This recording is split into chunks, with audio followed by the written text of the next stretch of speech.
오늘의 말씀지기 라테화 간사입니다.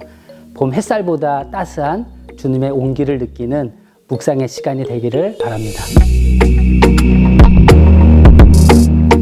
예수님께서 한 동네에 계실 때에 온몸에 나병 걸린 사람이 예수님을 찾아옵니다. 그는 예수님께 엎드려 간구합니다. 주여, 원하시면 나를 깨끗하게 하실 수 있나이다. 나병은 한센병으로 신체 곳곳이 썩어 보기 흉하기 때문에 사람들이 두려워하는 병입니다. 당시에는 치료법도 없을 뿐 아니라 나병에 걸리는 이유도 몰랐습니다. 레위기에 따르면 나병에 걸린 사람들은 격리되었으며 자신이 나병 환자임을 다른 사람에게 경고해야 했습니다. 율법 학자들은 나병 환자들이 진영 밖에 살아야 한다는 구절을 성벽 밖으로 내보내야 한다는 의미로 해석해서 성 안에서 나병 환자를 보면 그에게 돌을 던지며 다른 사람들을 더럽히지 말고 썩 나가라고 말할 정도였다고 합니다. 그래서 당시 사람들은 나병 환자들이 큰 죄를 지어서 하나님께 벌을 받은 거라고 생각했습니다. 그런데 예수님은 온몸에 나병 걸린 사람을 어떻게 대하십니까? 예수님은 나병 걸린 사람에게 손을 대시며 그를 치유해 주십니다. 그냥 말씀만 하셔도 되는데 예수님은 굳이 손을 내밀어 그에게 대십니다. 이러한 예수님의 행동은 매우 이례적입니다.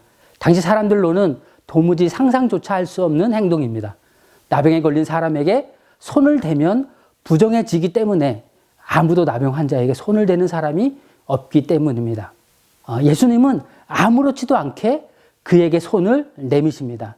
예수님이 손을 내미시면 부정한 것이 오히려 정해지기 때문입니다. 다시 말해 아무리 더러워도 예수님이 손을 내미시면 깨끗해지는 것입니다. 예수님의 손길은 나병 환자로는 상상도 할 수 없는 행동이었습니다. 나병이 걸린 이후로는 한 번도 경험해 보지 못한 손길이었을 것입니다. 그것은 나병을 치료하는 것 이상의 행동입니다. 내가 얼마나 더러운지, 내가 얼마나 추한지 아무도 나를 거들떠보지 않고 손가락질하고 피하고 사람 취급을 안 해도 예수님은 그런 나에게 손을 내밀어 주시는 분이십니다. 예수님의 이해하기 어려운 모습이 하나 더 등장합니다.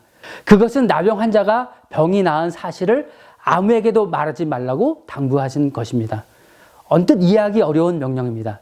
예수님이 메시아이심을, 예수님이 선하심을 말하는 것을 막으신 이유가 무엇일까요? 아무리 선한 의도라고 해도 모든 것이 타이밍이 있기 때문입니다. 나병을 고친 사람은 선한 의도로 예수님을 드러냈지만 결국 예수님의 사역을 방해하는 결과를 가져옵니다. 예수님은 자신의 길을 묵묵히 걸어가셨습니다.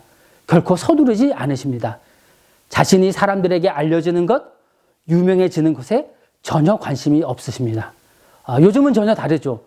알리는 것이 매우 중요한 시대입니다. 우리는 어떻게든 알리려고 합니다. 유튜브를 해도 조회수, 클릭수가 중요합니다. 하지만 예수님은 결코 서두르지 않으십니다. 모든 것은 때가 있습니다. 서두른다고 되는 것이 아닙니다. 설령 사람들이 알아주지 않더라도 서두르지 않고 주님이 주신 나의 길을 묵묵히 걸어가는 하루가 되기를 바랍니다. 샬롬.